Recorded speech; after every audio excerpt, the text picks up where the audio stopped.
Hello friends, welcome to your channel MPRM। आशा करती हूँ कि आप सही स्वस्थ होंगे, निरंतर अपने एग्जाम की तैयारी कर रहे होंगे। आज हम पढ़ने वाले हैं पूर्व मध्यकाल। इसमें हम 1800 से 1200 ईस्वी का इतिहास कंप्लीट करेंगे, वो भी घटना चक्र पूर्वावलोकन से। तो चलिए स्टार्ट करते हैं। यदि आप फ्रेंड्स हमारे चैनल पर नए हैं, अभी तक चैनल सब्सक्राइब नहीं किया है, तो प्लीज़ यदि आपको वीडियो थोड़ा सा भी यूज़फुल लगता है तो वीडियो को लाइक कीजिए, कमेंट कीजिए और चैनल को सब्सक्राइब कीजिए और अपने प्यारे प्यारे फ्रेंड्स के साथ वीडियो को शेयर कीजिए। आज हमारा टॉपिक है पूर्व मध्यकाल। इसमें हम 1800 से 1200 ईस्वी का इतिहास कंप्लीट करेंगे। तो चलिए स्टार्ट करते हैं। विग्रहराज चतुर्थ 1100 से 56 से 1163 तक रहे हैं। इनकी सबसे प्रमुख विजय दिल्ली की थी। इन्होंने परम भट्टारक, परमेश्वर, महाराजाधिराज जैसी उपाधियां धारण की थी। कौन है? विग्रहराज चतुर्थ हैं। इनका शासन रहा है 1153 से 1163 तक। कहाँ की विजय इनकी सबसे अच्छी रही है? दिल्ली की विजय महत्वपूर्ण रही है। इन्होंने परम भट्टारक, परमेश्वर, महाराजाधिराज जैसी उपाधियां धारण की हैं। जैनक इससे कविवंधव या सोमदेव ने इन्हें विद्वानों में सर्वप्रथम कहा है। तो इनको किसके द्वारा?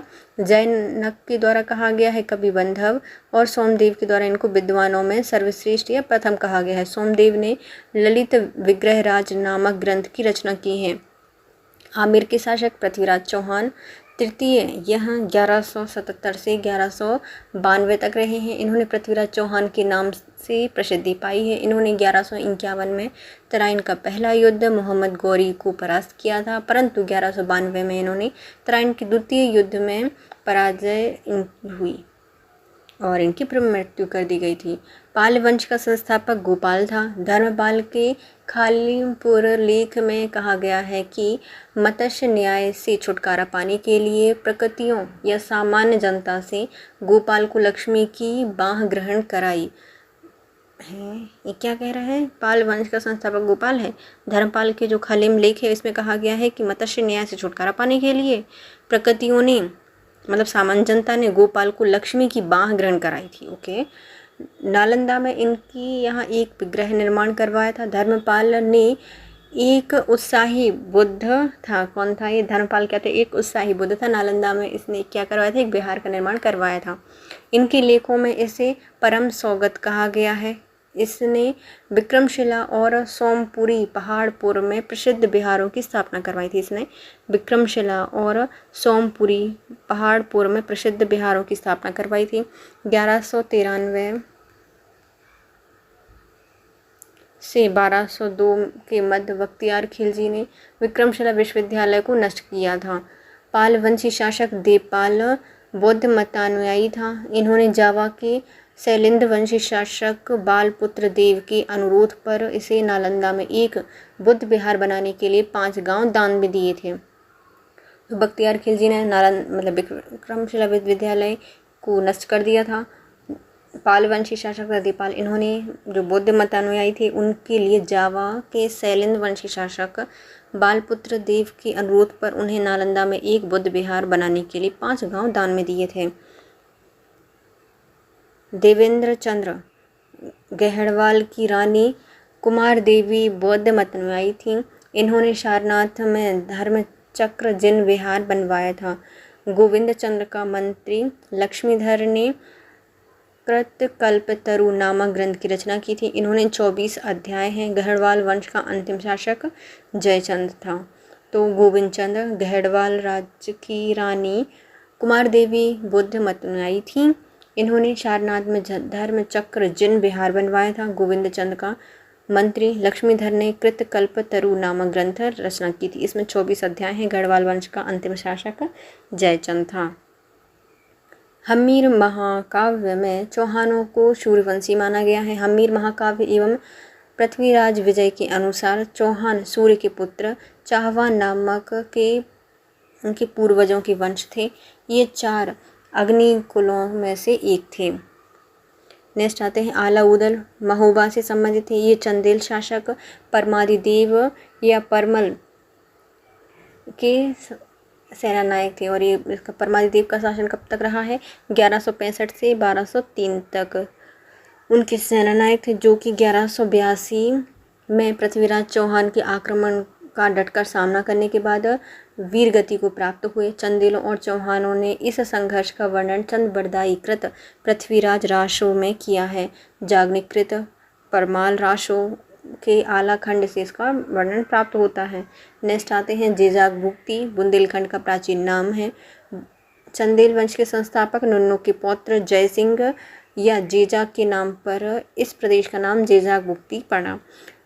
खजुराहो लेख में शासक हर्ष को परम भट्टारक कहा गया है। किसको? हर्ष को। किसमें? खजुराहो लेख से प्राप्त होता है।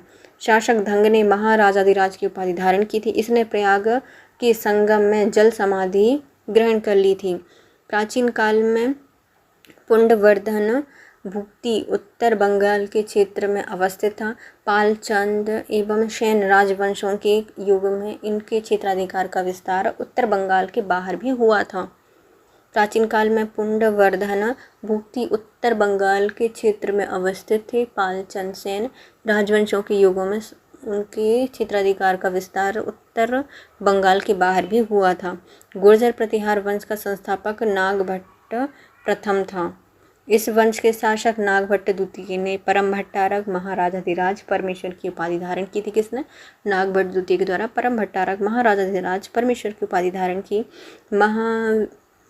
मिहिरभोज प्रथम वैष्णव मत में आई थे। इसने आदि वराह और प्रभास उपाधि धारण की थी। किसने? मिहिरभोज ने आदि वराह और प्रभास उपाधि धारण की थी। प्रतिहार वंश का महानतम शासक मिहिरभोज था। इसका शासनकाल 836 से 885 ईस्वी तक रहा है। इसके बाद महेंद्रपाल प्रतिहार शासक हुए। इनका शासनकाल 885 से 910 तक रहा है। महान जैन विद्वान हेमचंद्र ने सोलंकी वंश के जय सिंह सिद्धराज के समय में प्रमुखता प्राप्त की थी।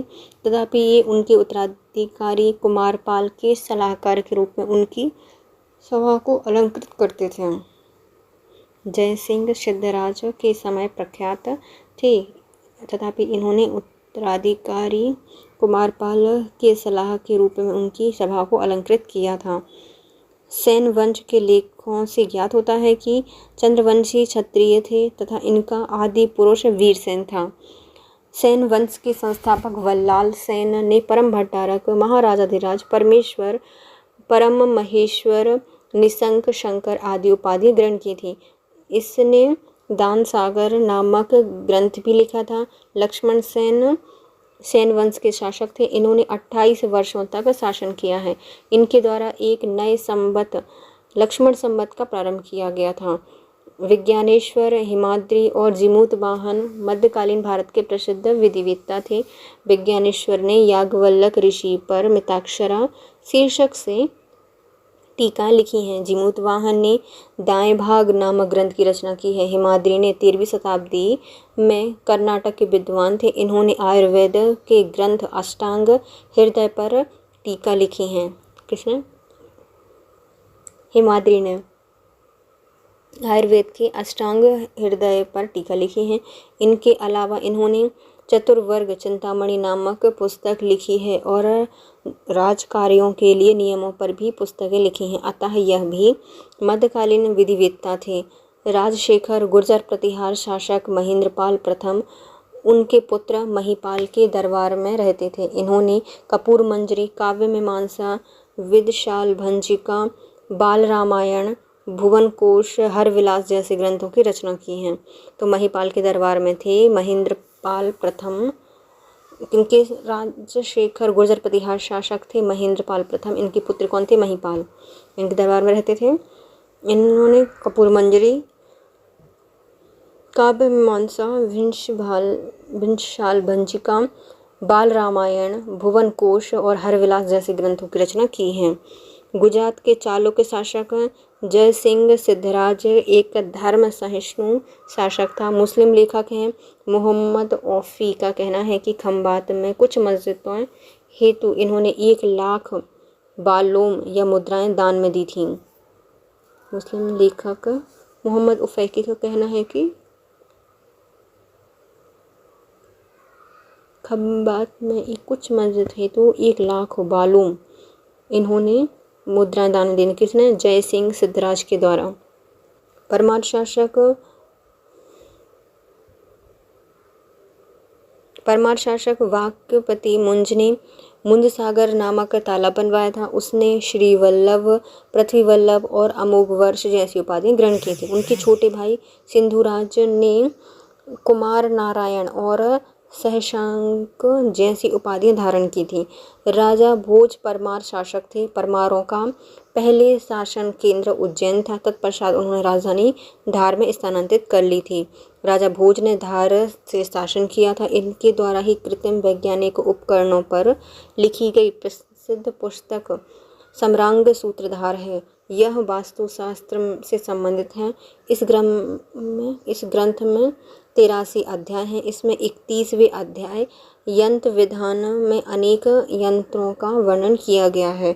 सरस्वती कंठावरण, सिद्धांत संग्रह, योग सूत्रवर्ती, राजमार्तंड, विद्या विनोद, युक्ति कल्पतरु, चारु चर्चा आदि अन्य प्रसिद्ध रचनाएं हैं।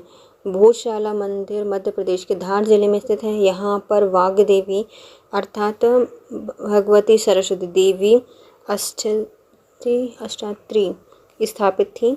यहाँ पर भोजशाला का निर्माण परमार शासक राजा भोज ने संस्कृत पाठशाला के रूप में करवाया था। अब भोजशाला कमाल मौला मस्जिद परिषद में स्थित है। गौड़बहू, यह कन्नौज के राजा यशवर्मन के राजाश्रित कवि बागपति की रचनाएं हैं। किनकी है? बागपति की रचना है। अब आते हैं इससे संबंधित प्रश्न। पहला क्वेश्चन क्या कह रहा है? निम्नलिखित में कौन सा शासक है जो कि पृथ्वीराज चौहान के नाम से जाना गया है? तो पृथ्वीराज तृतीय। अजमेर के शासक हैं पृथ्वीराज तृतीय। इन्होंने 1177 से 1192 तक पृथ्वीराज चौहान के नाम से शासन किया। 1191 में इन्हें तराइन की लड़ाई लड़ी और गौरी को हरा दिया और 1192 में तराइन की दूसरी लड़ाई लड़ी और खुद पराजित हो गए। ताम्रपत्र लेख दर्शाते हुए प्राचीन काल में बिहार की राजा का संपर्क किन किससे था? तो ताम्रपत्री जो लेख है ये बताता है कि बिहार के राजा वे जावा सुमात्रा से भी संपर्क करते थे। पाल वंशी शासक देवपाल धर्म या बौद्ध का मत अनुयायी था। लेखों से उन्हें परम सौगात कहा गया है। इन्होंने जावा के शैलेंद्र वंशी शासक बालपुत्र देव के अनुरोध पर उन्हें नालंदा में एक बुद्ध विहार बनाने के लिए 5 गांव दान में दिए थे। सुवर्ण भूमि का वह राजा कौन था जिसने नालंदा में एक बुद्ध विहार की स्थापना की और उसके रखरखाव के लिए अपने दूत द्वारा देवपाल से 5 गांव दान में देने के लिए प्रार्थना की थी? तो ये हैं हमारे बालपुत्र देव। सुवर्णभूति के शासक बालपुत्र देव ने नालंदा में एक बुद्ध विहार की स्थापना की और रखरखाव के लिए दूत द्वारा देवपाल से 5 गांव दान में मांगने की प्रार्थना की थी। गोविंद चंद्र गढ़वाल की रानी कुमार देवी ने धर्मचक्र जिन विहार कहाँ बनवाया था? सारनाथ में इसको बनवाया था। गोविंद चंद्र गढ़वाल की रानी कुमार देवी के द्वारा इन्होंने सारनाथ में धर्मचक्र जिन विहार बनवाया था और ये कौन थी? बुद्ध मतानुयायी थी। हम्मीर महाकाव्य में चौहानों को क्या बताया गया है? जो हम्मीर महाकाव्य है इसमें चौहानों को सूर्यवंशी कहा गया है। हम्मीर महाकाव्य में चौहानों को सूर्यवंशी बताया गया है। हम्मीर महाकाव्य एवं पृथ्वीराज विजय के अनुसार चौहान सूर्य के पुत्र चहमान नामक अपने पूर्वजों के वंशज थे जो 4 अग्निकुलों में से एक थे। आला उदल का संबंध किससे है? तो ये चंदेलों से संबंधित थे। परमादिदेव है ना, महुआ से, सॉरी चंदेल भी नहीं, महुआ से संबंधित है। चंदेल है, अच्छा चंदेरी नहीं, चंदेल थे, है ना। चंदेल महुआ से संबंधित हैं। आला उदल का संबंध महुआ से है। इन्होंने चंदेल शासक परमादिदेव परमल 1165 से 1203 तक रहा था। इनके सेना नायक थे।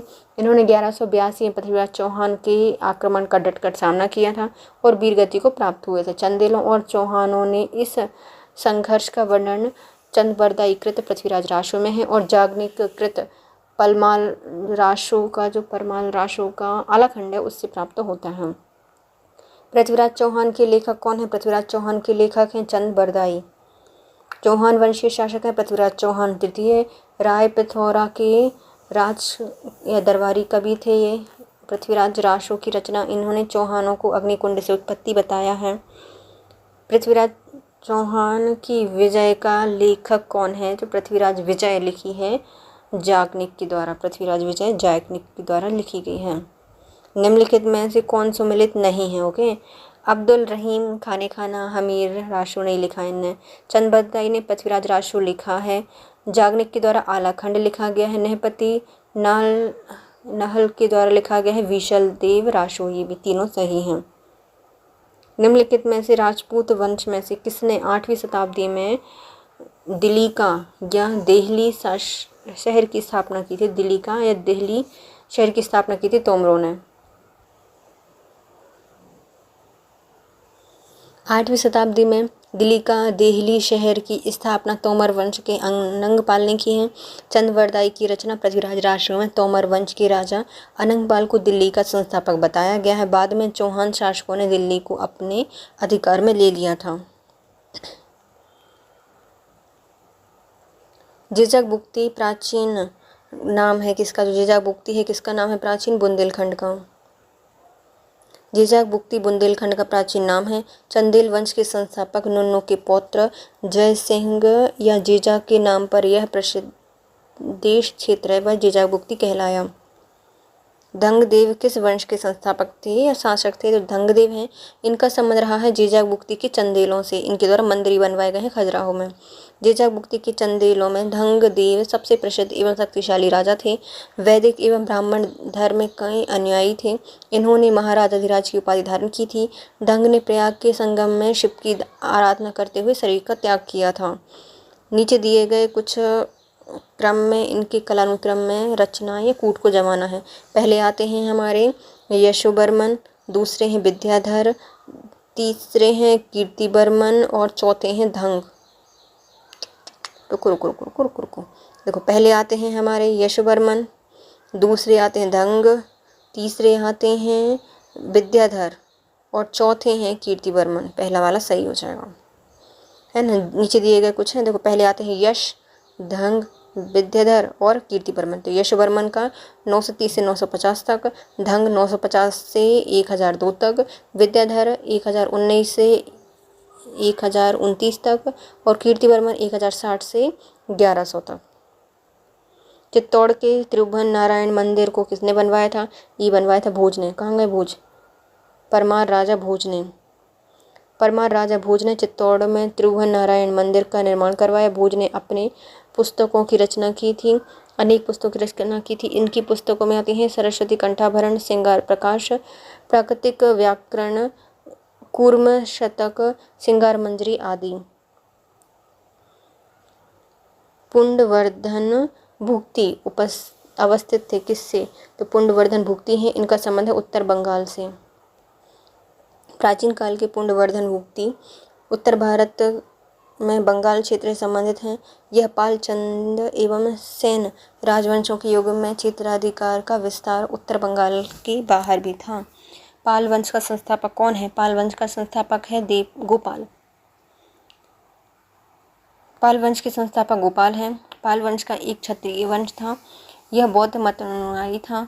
नालंदा में इन्होंने एक विहार का निर्माण कराया था। उदंतपुर शिक्षा केंद्र निम्नलिखित में से किस राज्य में अवस्थित है? जो उदंतपुर है यह बिहार से संबंधित है। उदंतपुर, जिससे उदनापुर भी कहा जाता है, प्राचीन काल में एक प्रमुख शिक्षा केंद्र है। यह बिहार राज्य में अवस्थित है। इसकी स्थापना पाल वंश के प्रथम शासक गोपाल ने की थी।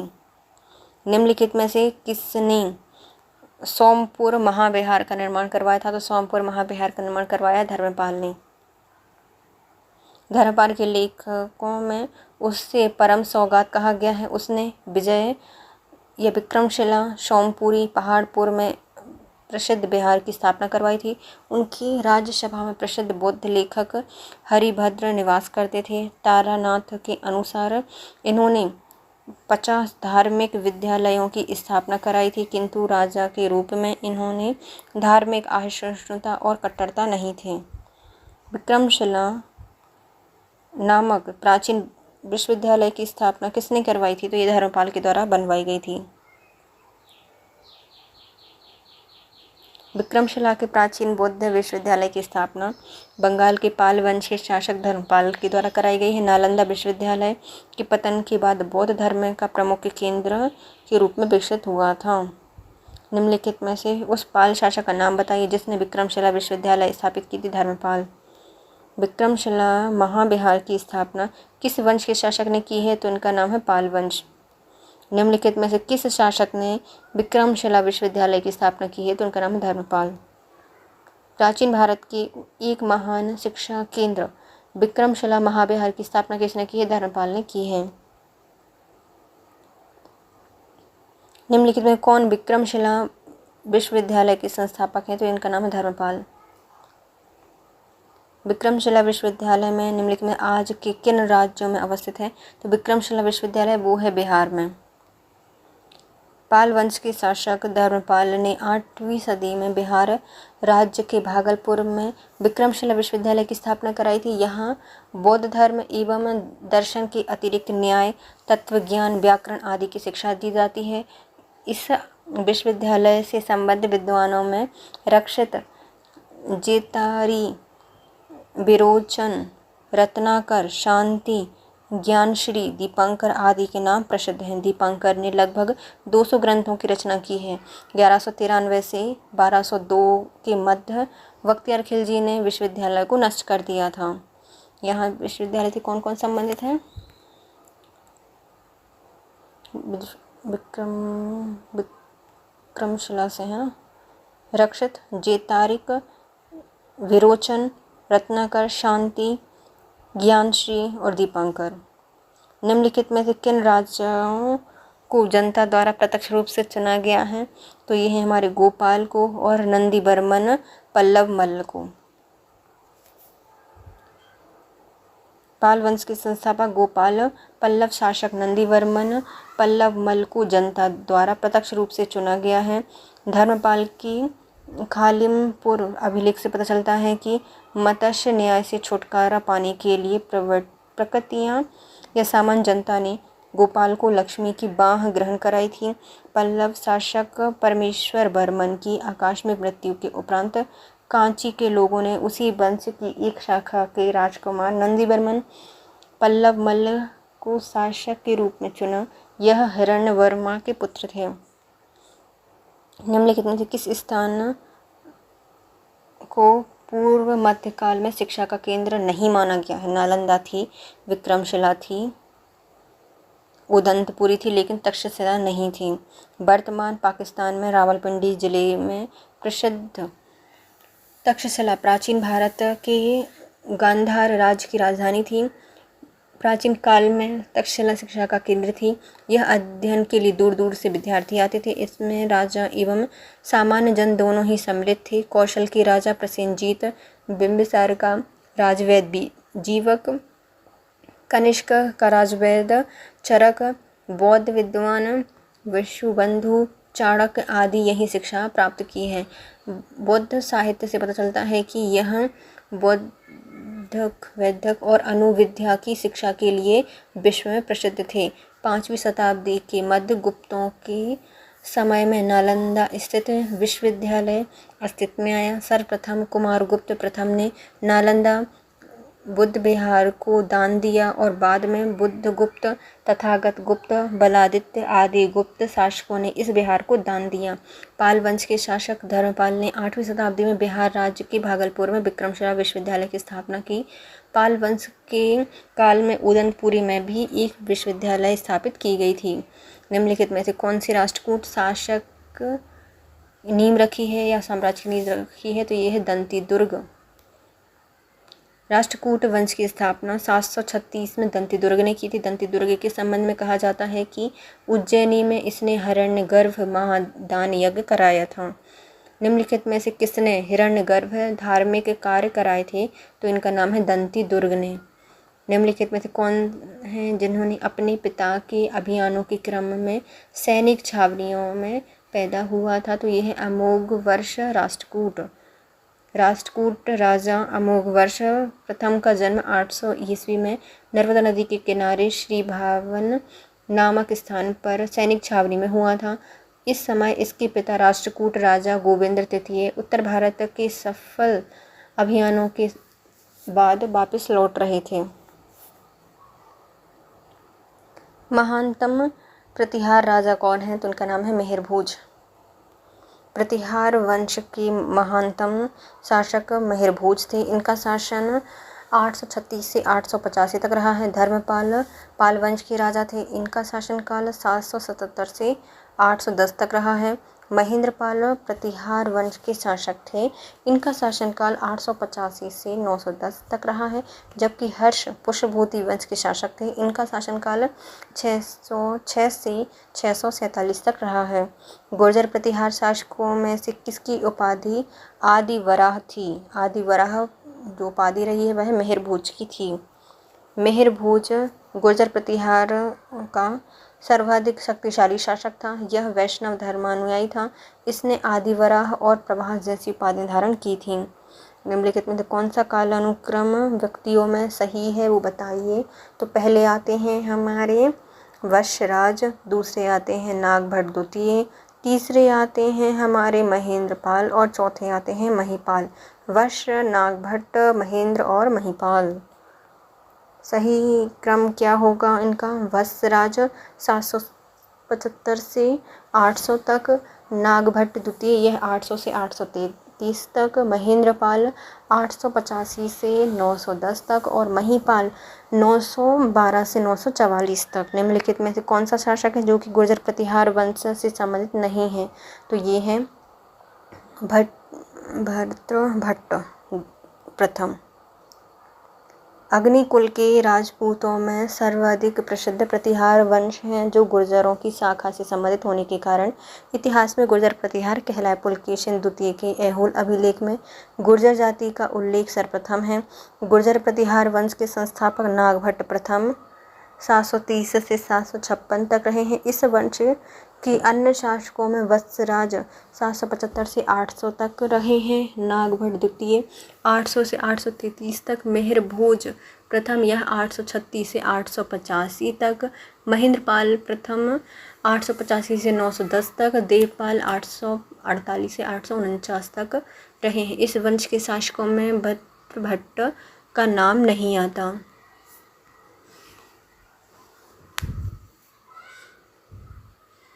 महान जैन विद्वान हेमचंद्र किसकी सभा को अलंकृत करते थे? तो ये कुमारपाल के दरबार में थे।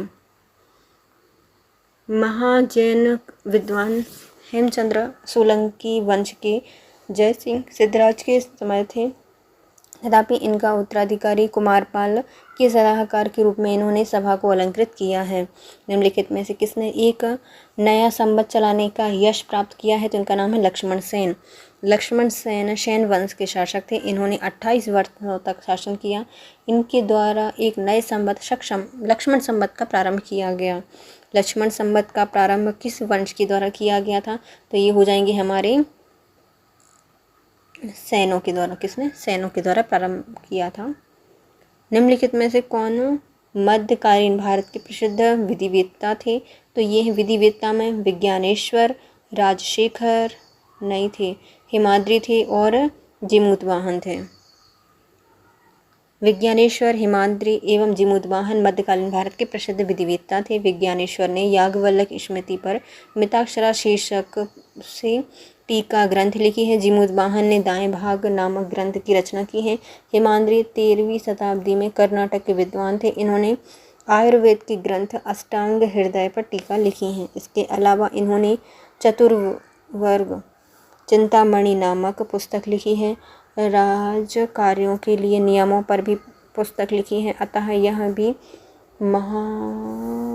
ये मध्यकालीन विधिवेत्ता थे।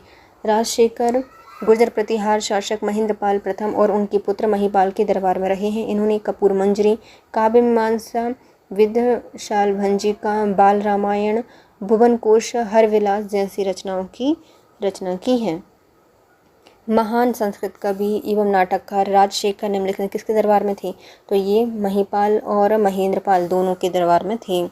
सूची 1 को सूची 2 से मिलता है। ये प्रतिहारों का जो संबंध है वो कन्नौज से है। चोल वंश आते हैं तंजौर से। फिर परमार वंश है, इनका संबंध धार से रहा है और सोलंकी अहिनवाड़ा से रहा है। कौन सा सही हो जाएगा? डी इसका सही आंसर है। प्रतिहार वंश के संस्थापक नागभट्ट को माना जाता है, किंतु वास्तविक संस्थापक वत्सराज थे। प्रतिहार वंश का सबसे महत्वपूर्ण शासक मेहरभोज था। प्रतिहारों की राजधानी कन्नौज थी। चोल साम्राज्य की स्थापना विजयालय ने की है। तंजौर चोलों की राजधानी रही है। परमार वंश का संस्थापक शीयक द्वितीय था। परमार हैं उनकी राजधानी धारा नगरी रही है। चालुक्य एवं सोलंकी अग्निकुलीन राजपूत हैं और इस वंश के संस्थापक मूलराज प्रथम हैं। सोलंकियों की राजधानी अहिलवाड़ रही है। गुर्जर प्रतिहारों की स्थापना हुई है नागभट्ट प्रथम के द्वारा। अग्निकुंड के राजपूतों में सर्वाधिक प्रसिद्ध प्रतिहार वंश रहा है। गुर्जरों की शाखा से संबंधित होने के कारण इतिहास में इन्हें गुर्जर प्रतिहार वंश के नाम से जाना गया। गुर्जर जाति का प्रथम उल्लेख पुलकेशिन द्वितीय के ऐहोल लेख से प्राप्त होता है। बाणभट्ट के हर्षचरित में भी गुर्जरों का उल्लेख मिलता है। गुर्जर प्रतिहार वंश का संस्थापक नागभट्ट प्रथम था। ग्वालियर अभिलेख से पता चलता है कि इन्होंने मल्लिच्छ शासकों की सेना को नष्ट किया था, जो संभवतः सिंध का अरब शासक था। इस प्रकार नागभट्ट ने अरबों के आक्रमण से पश्चिम भारत की रक्षा की थी। राजवंश जो कन्नौज पर आधिपत्य स्थापित करने में त्रिकोणीय संघर्ष में लगे थे वो कौन थे? उनका संबंध है पाल, गुर्जर एंड राष्ट्रकूट। गुर्जर प्रतिहार थे, पाल थे और राष्ट्रकूट थे। हर्ष की मृत्यु के बाद कन्नौज विभिन्न शक्तियों का आकर्षण का केंद्र बन गया। यह स्थान जो गुप्त युग तक मगध का रहा था उसे महोदय या महोदय श्री आदि नामों से अभिव्यक्त किया गया। अतः इस पर अधिकार के लिए 8वीं शताब्दी में 3 बड़ी शक्तियां पाल, गुर्जर प्रतिहार और राष्ट्रकूटों के बीच त्रिकोणीय संघर्ष प्रारंभ हो गए, जो 8वीं-9वीं शताब्दी में उत्तर भारत के इतिहास का महत्वपूर्ण घटना थी। इस संघर्ष में प्रतिहारों की सफलता हुई थी। ये सफल हुए थे। निम्नलिखित में से कौन त्रिकोणात्मक संघर्ष का हिस्सा नहीं था? तो प्रतिहार थे, राष्ट्रकूट थे, पाल थे, चोल नहीं थे। महोदया किसका पुराना नाम है? जो महोदया है यह है कन्नौज का पुराना नाम। निम्नलिखित में से नगर महोदय श्री के नाम से जाना जाता है। कन्नौज को जाना जाता है महोदय श्री नाम से। कौन सा सम्मिलित नहीं है? तो कोयल अलीगढ़ से संबंधित है। महोत्सव नगर महोबा, महोदय श्री कन्नौज, जीजाबुक्ती बुंदेलखंड की कौशाम्बी। कोयल अलीगढ़, महोत्सव नगर महोबा, महोदय श्री कन्नौज और जीजाबुक्ती बुंदेलखंड। निम्नलिखित में से कौन खंबात की तोड़ी गई मस्जिदों के पुनर्निर्माण के लिए आर्थिक सहायता प्रदान की है? तो ये की गई है जय सिंह सिद्धराज के द्वारा। गुजरात के चालुक्य शासक हैं जय सिंह सिद्धराज, एक धार्मिक सहिष्णु शासक थे। इन्होंने मुस्लिम लेखक मोहम्मद औफी का कहना है कि खंबात में कुछ मस्जिदों के लिए इसने 1 लाख बालोम या मुद्राएं दान दी थीं। परमार वंश के संस्थापक कौन हैं? तो परमार वंश के संस्थापक थे उपेंद्र, नाम है ही नहीं। तो परमार वंश के संस्थापक 10वीं शताब्दी ईसा पूर्व के प्रथम चरण में उपेंद्र या कृष्णराज प्रथम को माना जाता है। धारा नगरी इन परमार वंश की राजधानी थी। उत्तराखंड ने इसको गलत माना है, कनकपाल को माना है ना। राजा भोज ने कहाँ शासन किया है? धार पर, यह धारा नगरी पर। राजा भोज परमार वंश के शासक थे। परमारों ने अपने शासन केंद्र उज्जैन तत्पश्चात धारा में स्थानांतरित कर दिए थे। राजा भोज ने धारा में शासन किया। मृत्यु के पश्चात कुछ विद्वानों ने इसको धारा नगरी के बारे में कहा था। निम्नलिखित में से किसने काल्पनिक वैज्ञानिक उपकरणों की पुस्तक बनाई थी? तो जो काल्पनिक वैज्ञानिक उपकरण है ये इसकी पुस्तक बनाई है राजा भोज के द्वारा। परमार वंशीय शासक भोज द्वारा कृत्रिम वैज्ञानिक उपकरणों पर लिखी गई पुस्तक युक्तिकल्पतरु और सम्रांग सूत्रधार है। भोज ने युक्तिकल्पतरु में नाव बनाने की विधि का निर्माण किया। सरस्वती कंठाभरण, सिद्धांत संग्रह, युग सूत्रवर्ती, राज्य मार्तंड, विद्या विनोद, चारुचाय की अन्य प्रसिद्ध रचनाएं की हैं। प्रारंभ में योग आयु ने इसको ई माना था। सही है। भोजशाला मंदिर की अधिष्ठात्री देवी कौन है? तो ये सरस्वती हैं, भगवती सरस्वती। भोजशाला मंदिर मध्य प्रदेश के धार में स्थित है। यहाँ पर यह भागवती सरस्वती अधिष्ठात्री देवी हैं। ध्यान तलब है कि भोजशाला का निर्माण परमार शासक राजा भोज ने संस्कृत पाठशाला के लिए कराया था। यह गौशाला अब कमाल मौला मस्जिद परिषद में स्थित है। निम्नलिखित में से कौन परमार वंश का शासक नहीं है? उपेंद्र थे, मुंज थे, उत्तरादित्य थे, लेकिन गांगेयदेव नहीं थे। गांगेयदेव कलसुरी वंश के शक्तिशाली शासक हैं। इन्होंने विक्रमादित्य की उपाधि धारण की थी। पूर्व मध्य काल में स्वर्ण सिक्कों के विलुप्त हो जाने के पश्चात इन्होंने सर्वप्रथम इसने प्रारंभ करवाए थे। उपेंद्र, मुंज और उदयादित्य ये सभी परमार वंशी शासक हैं। निम्नलिखित में से कौन सा सुमेलित है बताना है। ओके, प्रसिद्ध नगर और ये बोध गया, बुंदेलखंड, खजुराहो में, बुंदेलखंड कहाँ पे है? खजुराहो में है, दूसरा सही है। नासिक नहीं। तिरुपति कहाँ पर है? रायलसीमा पर स्थित है, रायलसीमा पर स्थित है, तो दूसरा और सिर्फ पांचवा सही है। देखो, बोध गया बिहार में स्थित है, खजुराहो बुंदेलखंड में है, सिडनी अहमदनगर महाराष्ट्र में है, नासिक महाराष्ट्र में है, तिरुपति ये रायलसीमा आंध्र प्रदेश पर है। गोड़वाहो की रचना किसने की है? तो ये की गई है वाकपति के द्वारा। गोड़वाहो कन्नौज के राजा यशोवर्मन के राजाश्रित कवि वाकपति की रचना है। मध्यकालीन भारत के आर्थिक इतिहास के संदर्भ में अर्घट्टा किसने निरूपित किया है? जो अर्घट्टा है ये है भूमि की सिंचाई के लिए प्रयुक्त जल चक्र या वाटर व्हील। कश्मीर का अकबर किसे कहा जाता है? जैनुल आबादीन को। अकबर के समान धर्म सहिष्णु सामाजिक कार्यों में सुल्तान जैनुल आबादीन को कश्मीर का अकबर कहा जाता है। इसने संस्कृत में अनेक महत्वपूर्ण ग्रंथों का अनुवाद कराया है। श्री भट्ट, मंसूर बिन अहमद जैसे विद्वानों को संरक्षण इन्होंने दिया था, वैद्यों को। कश्मीर के शासक जैनुल आबादीन का वास्तविक नाम क्या था? ये है शाही खान। जैनुल आबादीन का नाम क्या है? शाही खान है। 1420 में अली शाह का भाई शाही खान जैनुल आबादीन के नाम से कश्मीर के सिंहासन पर बैठा। यह कश्मीर का सबसे महान शासक था। यह धार्मिक दृष्टि से अत्यधिक सहिष्णु, धार्मिक उदारता के कारण इसकी तुलना महान मुगल बादशाह अकबर से की जाती है। इसने हिंदुओं पर लगाए हुए जजिया कर को हटाया था। ऐसा करने वाला यह प्रथम शासक बना था। इन्होंने गोहत्या को निषिद्ध कर दिया। इसके समय में महाभारत, दशावतार, राजतरंगिणी का फारसी अनुवाद हुआ था। कारनाट शासक के संस्थापक कौन है? जो कारनाट वंश है इसके संस्थापक रहे हैं नान्यदेव। कौन से? नान्यदेव हैं। कारनाट वंश के संस्थापक नान्यदेव 1097 से 1098 तक रहे हैं। वे एक महान योद्धा थे।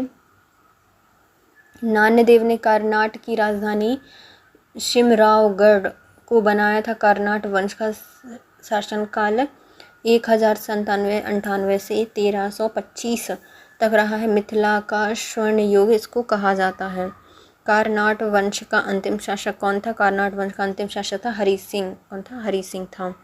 कारनाट वंश के अंतिम शासक हरि सिंह देव और हरि सिंह 1325 में ये अंतिम शासक थे। ये कला साहित्य के महान संरक्षक थे। इन्होंने पंजी व्यवस्था की शुरुआत की थी।